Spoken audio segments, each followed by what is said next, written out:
오늘 은혜 받으실 말씀은 시편 95편입니다. 시편 95편 1절에서 11절까지 말씀이 되겠습니다.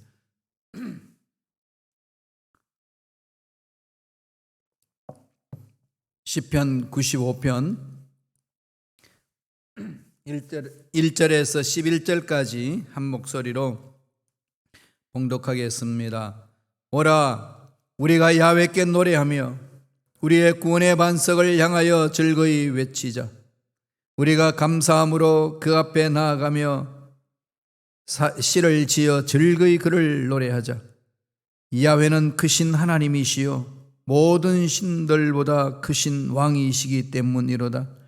땅의 깊은 곳이 그의 손안에 있으며 산들의 높은 곳도 그의 것이로다. 바다도 그의 것이라 그가 만드셨고 육지도 그의 손이 지으셨도다. 오라, 우리가 굽혀 경배하며 우리를 지으신 야훼 앞에 무릎을 꿇자. 그는 우리의 하나님이시요 우리는 그가 기르시는 백성이며 그의 손이 돌보시는 양이기 때문이라. 너희가 오늘 그의 음성을 듣거든 너희는 머리바에서와 같이 또 광야의 마사에서 지냈던 날과 같이 너희 마음을 완악하게 하지 말지어다. 그때 너희 조상들이 내가 행한 일을 보고서도 나를 시험하고 조사하였도다. 내가 40년 동안 그 세대로 말미암아 근심하여 이러기를 그들은 마음이 미혹된 백성이라 내 길을 알지 못한다 하였도다. 그러므로 내가 노하여 맹세하기를 그들은 내 안식에 들어오지 못하리라 하였도다. 아멘. 이 말씀으로 하나님이 찾으시는 예배자라는 제목으로 은혜 말씀을 나누겠습니다. 하나님과 우리의 관계는 어떤 관계죠? 하나님은 창조자시고 우리는 피조물입니다. 하나님의 형상을 입은 피조물, 그렇게 성서는 우리에게 가르쳐 줍니다. 하나님 형상을 입었기 때문에 인간이 발휘할 수 있는 능력은 무궁무진한 거죠. 우주 만물을 다스릴 수 있는 특권도 우리에게 주셨잖아요. 대리자로 하나님이 통치하시는 피조물 세계에 우리가 다스리도록 다스려라, 그런 복을 허락해 주셨습니다. 그 대신에 그 다스리는 모든 과정은 하나님의 절대 주권 안에서 이루어져야 된다는 거죠. 벗어나서는 안 됩니다. 하나님을 하나님으로 섬겨야 되는 거죠. 경외해야 합니다. 인간은 인간답게 삶을 사는 거예요. 그렇게 하나님 세계 속에 하나님과 우리의 관계입니다. 그러면 그 관계를 지속적으로 이어나가기 위해서 우리들이 해야 될 일이 뭘까요? 하나님을 예배하는 거죠. 하나님을 예배해서 하나님을 만나는 겁니다. 높이는 겁니다. 세워드리는 거죠. 영화롭게 해드리는 겁니다. 우리의 모든 인생의 궁극적인 목적은 하나님을 영화롭게 하는 삶이죠. 그 삶이 바로 하나님을 높이는 삶 아니겠습니까? 그리고 예배하라. 모여서 예배를 드리기도 하지만 흩어져서 예배를 드리죠. 흩어져서 예배 드리는 게 어떤 걸까요? 우리 삶 속에 예배를 드리는 겁니다.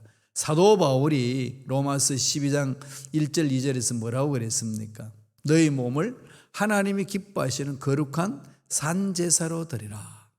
제물을 드릴 때는 죽여서, 완전히 죽여서 각을 떠서 하나님 앞에 드리는데 왜 우리의 제물은 살아있는 제물이 되게 하라고 하셨을까요? 구약과 신약이 무슨 차이가 있을까요?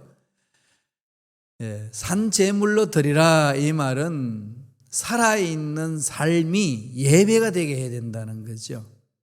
예배하라는 말은 아바드잖아요. 이 아바드라는 이 말은 노동하다, 아바드하고 같습니다. 그러니까 아바드, 야바드라고 그러는데 이 원뜻은 하나님을 높이는 거죠. 하나님께 예배 드리는 거고, 또 사람이 일을 할 때에 쓰는 용어도 아바드입니다. 일하는 것도 아바드고 높이는 것도 하나님께 예배드리는 것도 아바드죠. 어원이 같습니다. 그러니까 예배한다는 것은 하나님께 영광 돌릴 뿐만 아니라 우리가 행하는 모든 삶의 노동들도 예배가 되게 해야 된다는 거죠. 예배는 어떻게 드리죠?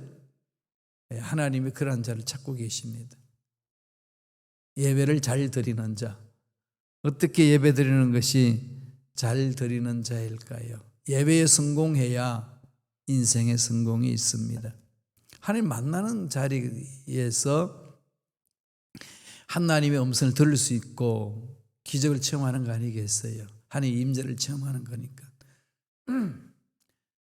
그래서 예배를 잘 드리고 예배를 성공하셔야 돼요. 그럼 어떻게 예배를 잘 드려야 될까요? 잘 드린 자를 하나님 찾고 계신다는데 오늘 시편 95편에서 그것을 잘 설명해 주고 있습니다. 세 가지로 우리가 대지를 나눠서 한번 살펴보겠습니다. 첫째로 하나님 앞에 예배 드린 자의 모습은 야훼 앞에 무릎을 꿇는 자. 무릎을 꿇는다 이 말은 우리 머릿속에 그려지죠. 무릎을 꿇는다. 뭐죠? 겸손하게 하나님 앞에 나아가는 자. 우리 무릎을 꿇을 때 어떻게 하죠? 용서를 구할 때 무릎을 꿇죠. 그러니까 하나님 앞에 무릎을 꿇는다는 것은 하나님 앞에 겸손하게 마음을 비우고 오는 거죠. 그리고 잘못된 것들을 통해 자복하는 거 아니겠습니까? 영국의 세계 최강국으로 만든 여왕이 있죠. 빅토리아 여왕. 이분 참 신앙이 좋았어요. 하나님 사랑 첫째로 세우고 두 번째로 국민 사랑, 그 다음에 세 번째로 나라 사랑. 이걸 같은 선상에 올려놨습니다. 그러니까 먼저 기본적으로 하나님 사랑에 집중을 한 거죠. 어느 날 예수를 잘 믿는다고 소문난 영국의 가난한 이 과부의 집을 방문했습니다. 얼마나 하나님을 잘 섬기는지 그것을 찾아다니는 거죠. 그랬더니 여왕이 자기 집 오니까 그 가난한 삶을 사는 이 과부는 어쩔 줄 몰라 합니다. 그래서 그 과부에게 여왕이 묻습니다. 이제까지 이 집을 찾았던 손님 중에 가장 귀한 손님이 누구입니까? 라고 질문하니까 그 가난한 과부가 이런 말을 합니다. 가장 소중한 손님은 여왕 폐하이시옵니다. 그랬더니 그 여왕이 실망했어요. 신앙생활을 잘한다고 소문이 나서 찾아왔는데 가장 귀한 손님이 자기라고 이야기하니까 실망한 거죠. 그래서 이런 말을 합니다.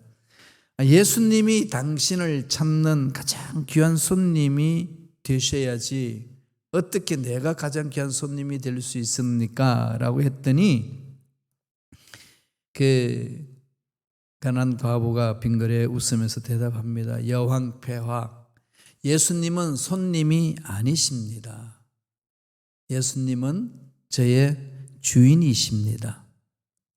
그 한마디에 그냥 감탄을 하는 거죠. 여왕이 궁궐로 돌아가서 하늘 앞에 그 여왕이 빅토리아 여왕이 이렇게 기도했다고 합니다. 주님, 저는 그 과부를 위로하러 간 것이 아니라 하나님께서 세우신 천사를 만나러 갔습니다.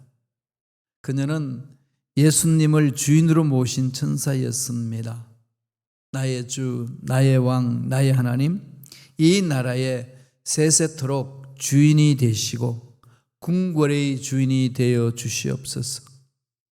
제 생전에 이 왕관을 주의 발 앞에 드리며 살게 하소서. 그렇게 기도드렸다는 내용입니다. 참 두 여인이 참 신앙이 투철하죠. 그렇지 않아요? 여러분 예수님을 집에 손님으로 모시나요? 주인으로 모시나요? 저와 여러분의 마음에는 예수님은 손님이 아니에요. 주인이죠. 주인입니다.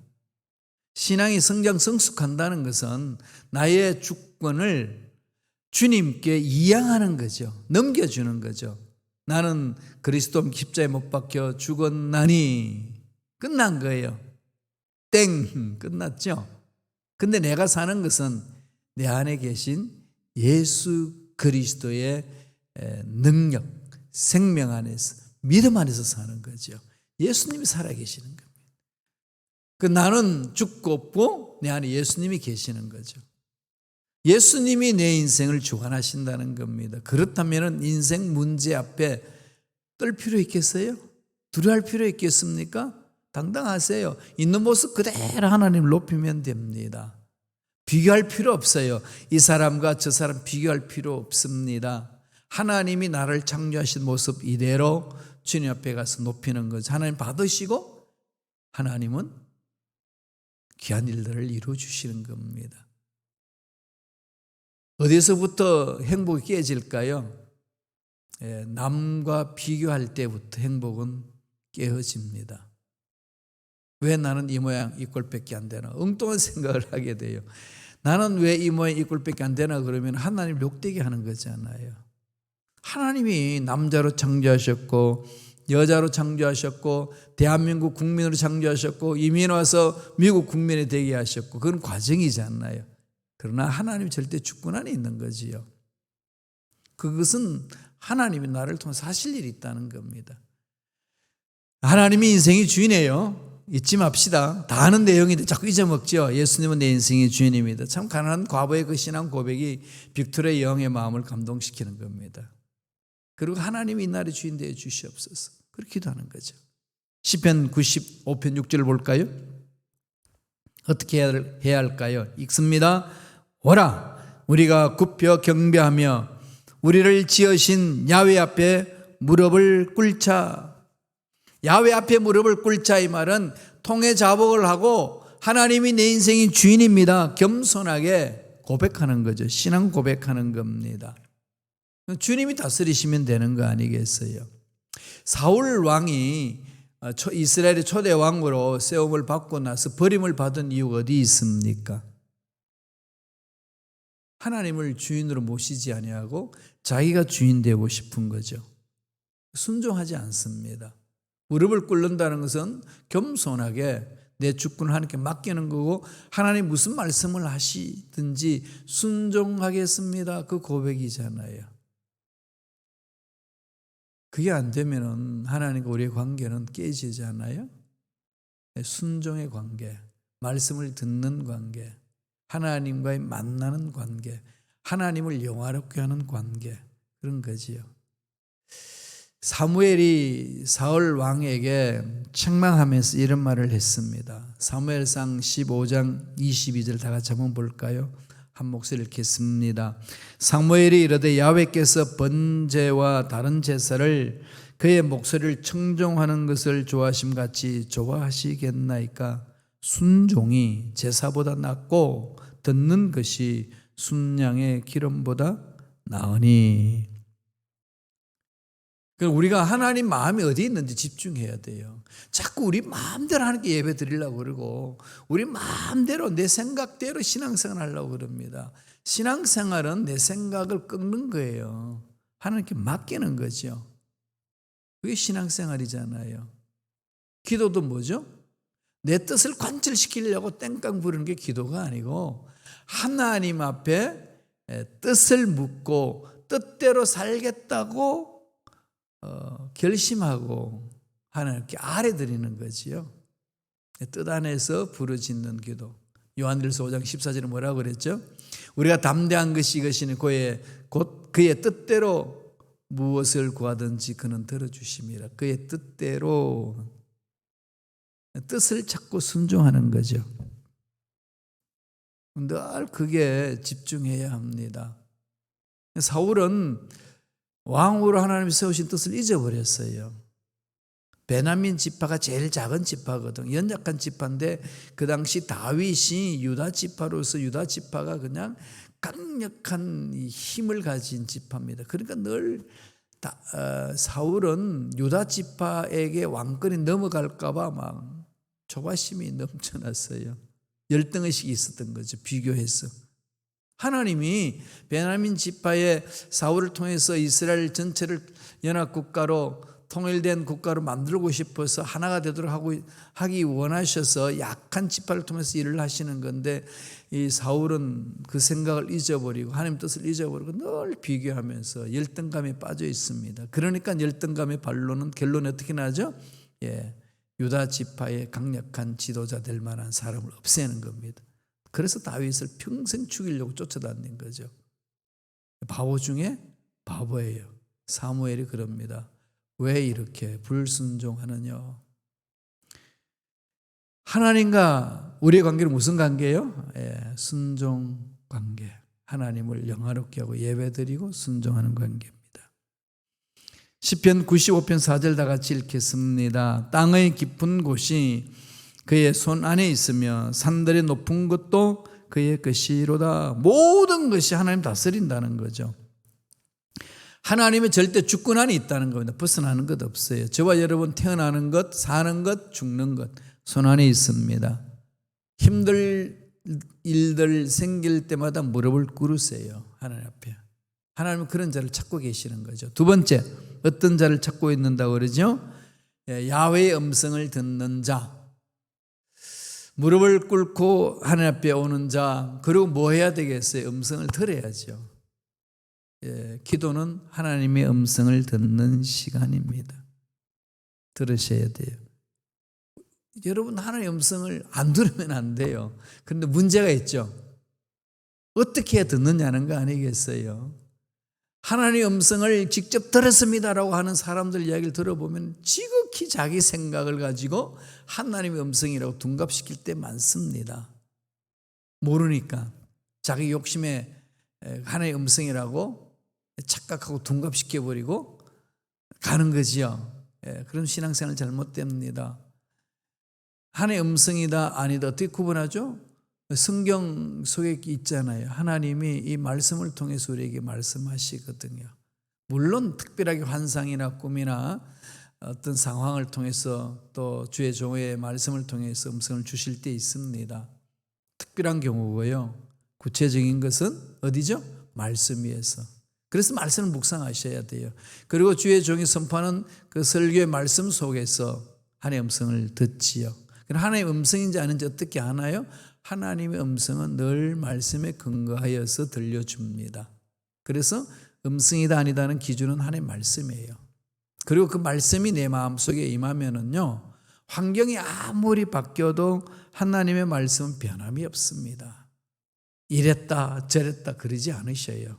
사탄은 이랬다 저랬다 그러면서 우리 속을 뒤집어 놓습니다. 속지 마세요. 잘 분별하셔야 됩니다. 하나님의 말씀이 임하면 내 마음에 소원이 일어나요. 내 마음에 기쁨이 있습니다. 내 마음에 평안이 있어요.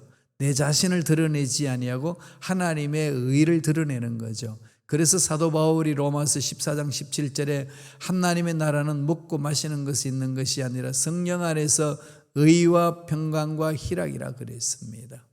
하나님의 공의와 정의가 드러나는 것이고 하나님의 평강이 샬롬이 내 마음에 넘쳐나는 것이고 하나님의 기쁨이 넘쳐나는 거죠. 그럼요. 환경이 뒤집혀져도 기뻐요. 평안이 있습니다. 하나님의 음성은. 말씀을 자꾸 이렇게 사모하시면 그 말씀이 나를 사로잡아 주시거든요. 우리 독립운동가 중에 항일운동을 많이 하셨던 그 월남 이상재 선생님을 아시죠? 이상재. 이분은 원래 유교 신자였어요. 항일운동하다가 독방에 갇힙니다. 옥에 갇히잖아요. 그래서 독방에 갇혀 있는데 가만 앉아서 벽을 살펴보니까 문 쪽 거기 마루 틈 사이에 쪽지가 하나 끼어 있었습니다. 할 일도 없고 심심하잖아요. 쪽지를 빼봤어요. 읽어보니까 신약 성경에 산상수훈이 기록된 그 쪽지였어요. 충격을 먹습니다. 내용이 뭐죠? 오른밤을 때리거든 왼밤을 돌려대라. 속옷을 달라는 자에게 겉옷까지 주어라. 오리를 가자고 하는 자에게 심리까지 가라. 이 말씀이에요. 턱 보는 순간에 빛이 웃었습니다. 아니 어떻게 인간이 이렇게 산단 말인가. 말도 안 되는 소리야. 그래서 접어가지고 다시 쪽지를 끼워놨습니다. 그런데 자꾸 쪽지에 들은 내용이 생각이 나는 거죠. 다시 집어내었고 읽어보고 비웃고 다시 꽂아놓고 계속 반복했다고 그럽니다. 수백 번을. 그런데 그 산상수훈의 말씀이 이상재 선생님의 마음에 박혔어요. 이게 진리구나. 감옥에서 나올 때는 그리스도인으로 나왔어요. 그리고 평생 주를 위하여 헌신하며 독립운동에 헌신하지 않습니까? 말씀은 살려줍니다. 본문 7절 말씀 보세요. 95편 7절 읽습니다.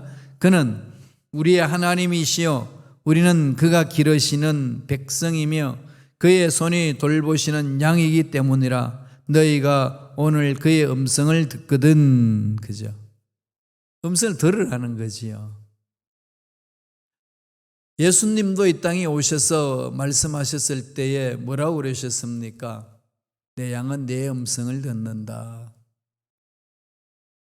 양은 목자의 음성을 들어야 돼요. 듣는 것이 신비주의가 아니고요. 일상이 되셔야 됩니다. 우리는 그런 훈련을 안 받아서 하나님의 음성 듣는다 그러면은 뭔가 거북하고 이건 막 특별한 것 같고 어떤 신비에 막 빠져 있는 것 같고, 물론 신비지. 신비주의처럼 막 가는 것 같죠. 아닙니다. 매일 밥 먹듯이, 매일 숨을 쉬듯이, 매일 햇볕을 보듯이 매일 매 순간 하나님의 음성에 집중하셔야 합니다. 하나님의 음성은 어디에 있죠? 기록한 말씀. 오늘날에는 성경 66권을 통해서 우리 가르쳐 주시는 거예요. 그래야 뚜렷하게 음성을 들을 수 있습니다. 오늘 본문 말씀에 너희가 오늘 그의 음성을 듣거든 이렇게 되어 있잖아요. 조건문처럼 되어 있지만은 히브리 원문을 보면은요, 오늘날 너희가 그의 음성을 듣기를 원한다면, 그렇죠? 하나님의 음성을 듣기를 원한다면 어떻게 하라고 그러죠? 하나님을 찾으라는 거죠. 하나님 매달리라는 겁니다. 예배를 드리라는 거예요. 예배는 인생의 가장 중요한 영역입니다. 이스라엘 백성들을 애굽에서 끌어낼 때 하나님이 모세에게 어떤 미션을 줬나요? 이 백성을 가나안 땅으로 데려가서 나로 섬기게 하라. 나를 섬기게 하라. 나에게 예배하게 하라. 그거잖아요. 목적 딱 하나 그거죠. 하나님을 예배하는 겁니다. 아무리 인생에 바빠도요, 예배하는 시간을 떼놓으세요. 여러분 아무리 바빠도 밥 먹는 시간 떼놓지요. 잠자는 시간 떼놓지요. 그보다 더 중요한 것, 하나님 앞에 예배 드리는 시간을 정하세요. 떼놓으세요. 새벽마다 이렇게 새벽 예배를 드리는 것은 행복한 자입니다. 지금은 이북이나 중국에는 이 마음껏 하나님만을 예배 드릴 수 있는 그런 자유가 없잖아요. 공산권 속에서는. 중동에도 지금 그렇죠. 자유가 없어요. 핍박받게 돼 있거든요. 그런데 우리는 어때요? 너무 자유롭잖아요. 하나님 이런 은혜를 주셨는데 뭐가 바쁘셔서 하나님 찾는 일을 게을리해야 한단 말입니까? 하나님의 음성 듣는 것을 게을리한단 말입니까? 아무리 바빠도 음식을 먹어야 육체 건강을 얻고, 아무리 바빠도 잠을 자야 우리의 육체의 건강이 회복이 되지 않습니까? 마찬가지로 하나님을 찾는 게 인생의 최고의 목적이 되어야 되고 최우선이 되어야 됩니다. 하나님 그런 자를 찾고 계셔요. 마지막 세 번째로 어떤 자를 찾으시죠? 마음을 완악하게 하지 않는 자를 찾습니다. 신앙생활을 해도 변화되지 않는 게 뭘까요? 마음을 완악하게 하는 거예요. 완악하게. 지 생각이 딱 있어. 지 고집이 딱 있어. 자기 세계관이 딱 박혀 있어. 자기 가치관이 딱 박혀 있어. 자기 소신이 딱 박혀 있어. 이런 거 다 중요하죠. 소신이 중요하고 자기 주관이 중요하고 가치관이 중요한데, 그런데 자기가 가지고 있는 가치관은 어디서 왔느냐는 거지요. 하나님 그걸 물으시는 거 아니겠습니까? 사람이 사람과의 대화에서 가장 힘든 사람이 누군지 아시죠? 무식하고 소신이 있는 사람. 이 대화가 안 돼요. 사람 소신이 있어야 되는데 무식하면은 정말로 이게 말문이 막히죠. 같이 지내지 못합니다. 책 한 권 읽고 다 아는 것처럼 말하는 사람하고 어떻게 대화를 하겠습니까? 이 방대한 이 세계에 대한 지식과 그 광활한 그 우주의 신비를 책 한 권 속에 다 담을 수 있나요? 없습니다. 지극히 한 부분이잖아요.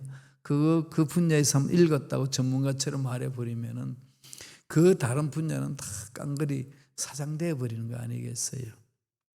하나님 앞에 오는 자는 마음을 완악하게 해가지고 고집 부리는 자 아니에요. 마음을 깨트리는 자예요. 마음을 여는 자입니다. 하나님 말씀하시옵소서. 순종하겠습니다. 오늘 시편 95편 8절 이렇게 말씀합니다. 다 같이 읽어볼까요? 너희는 머리바에서와 같이 또 광야의 마사에서 지냈던 날과 같이 너희 마음을 완악하게 하지 말지어다. 너의 마음을 완악하게 한다는 것은 하나님께 반항한다는 거지요. 하나님의 말씀을 안 듣는다는 거 아니겠어요? 그러니까 성경 공부를 하고 예배를 드려도 지 생각을 딱 가지고 성경을 보면은 지 생각이 안 맞는 성경은 안 봐요. 지 생각에 딱 맞는 것만 성경을 택하는 거죠. 목사님이 말씀을 선포해도 자기 생각에 맞는 그 말씀만 아멘으로 받아요.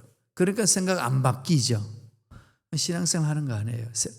말씀을 들으면 내 생각을 깨트리는 거잖아요. 달라. 말씀을 깨는 거죠.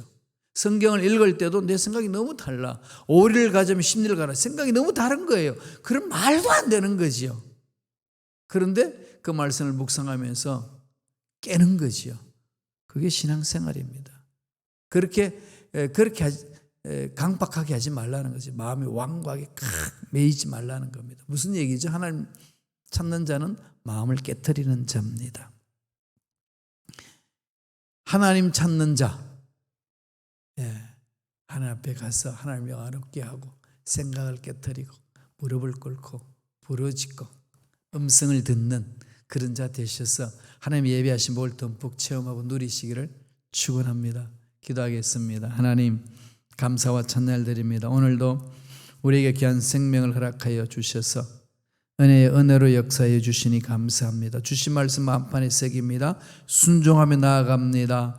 주께서 우리를 강하게 역사하여 주시고 앞날에 좋은 일들만이 체험할 수 있도록 축복하여 주시옵소서. 은혜에 감사하여 예물 드립니다. 예물 드린 손길 기억해 주시고 복되게 하여 주시고 하나님께 영광 돌리는 손길 되게 도와주시며 주신 복을 누릴 뿐만 아니라 나눠줄 줄 아는 여유가 있고 넉넉한 마음을 가진 손길들 되게 축복하여 주시옵소서. 감사하고 예수님 이름으로 축복하며 기도드리옵나이다. 아멘.